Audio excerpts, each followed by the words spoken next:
మనం caller cutting చేసేటప్పుడు మనకి మందపాటి బకరం అనేది తీసుకోవాలి. ఇది షెడ్ బకరం అంటారు కాలర్ బకరంలో. ఇది వెడల్పు వచ్చేసి 1.5 ఇంచెస్, పొడవు వచ్చేసి ఇది ఎంత ఉందో అంత. అంటే ఇప్పుడు ఇలా కొలుచుకోవాలి మనం. చూడండి, ఇలా పెట్టేసుకొని ఫస్ట్ మీరు కొలత పెట్టుకొని కట్ చేసుకున్నా పర్వాలేదు, కరెక్ట్గా చూసుకొని పెట్టుకున్నా కూడా పర్వాలేదు. ఇలా చెక్ చేసుకోవాలి. మనకి ఎంత కావాలో అంత కొంచెం ఎక్కువగా పెట్టేసుకుని కట్ చేసుకోవాలి. వెడల్పు 1.5 ఇంచెస్ అలా ఉండాలి. మినిమం 1 ఇంచ్ ఉంటే మనకి కాలర్ అనేది బాగుంటుంది. ఓకేనా? 1 ఇంచ్ ఉండడానికి మనం ఏమేమి ఖర్చులు పెట్టుకోవాలి, ఎలా పెట్టుకోవాలి అనేది మనకు ముందే ప్లానింగ్ ఉండాలి. ఈ రెండింటిని ఇలా మడత పెట్టేసి గమ్ము వైపుకి ఇలా ఒక కుట్టు వేసుకోవాలి కదలకుండా.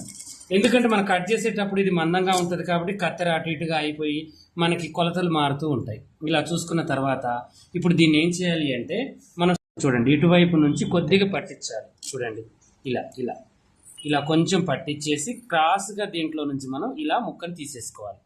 క్రాస్ ముక్క అర్థమైందా? ఒక 1/4 ఇంచ్ కానీ ఇలా కొంచెం ఒక షేప్ రావడం కోసం. తర్వాతకి 1 ఇంచ్ వచ్చేసి ఇలా తీసేసుకోవాలి.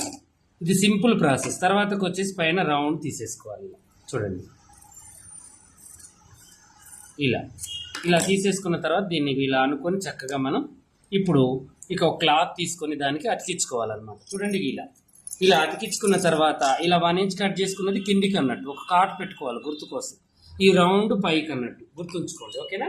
ఇప్పుడు ఈ అతుకు పెట్టినకెళ్ళి మనకి ఇది కాటు పెట్టిన వైపుకి మనం ఒక ఖర్చు పాదం మందం ఉంచుకొని ఇలా మలిచి కుట్టుకోవాలి. చూడండి,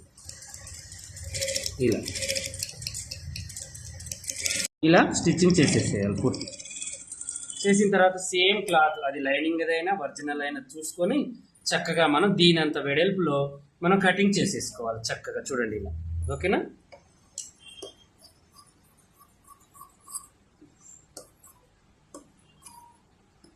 ఇలా చేసుకున్న తర్వాత మనకి పై వైపు కొంచెం ఖర్చు ఉండేటట్టుగా చూసుకోవాలి. ఒక 1/2 ఇంచ్ ఖర్చు ఉంచుకోండి. తర్వాత కట్ చేసుకుందాం ఎక్కువ ఉన్నప్పుడు. దీన్ని మనం ఏం చేయాలంటే ఇక్కడ నుంచి స్టార్ట్ చేసుకోవాలి. ఒక పాదం మందం వదిలేసుకోవాలి ఇటువైపు. అర్థమైందా? ఇక్కడ నుంచి కుట్టుని స్టార్ట్ చేయాలి. ఇలా చూడండి, ఇలా రఫ్ చేసి బకరం పక్క నుంచే పోనిచ్చుకోవాలి. బకరం మీదకి ఎక్కించొద్దు. ఓకేనా? ఇలా రెండు కలిపేసి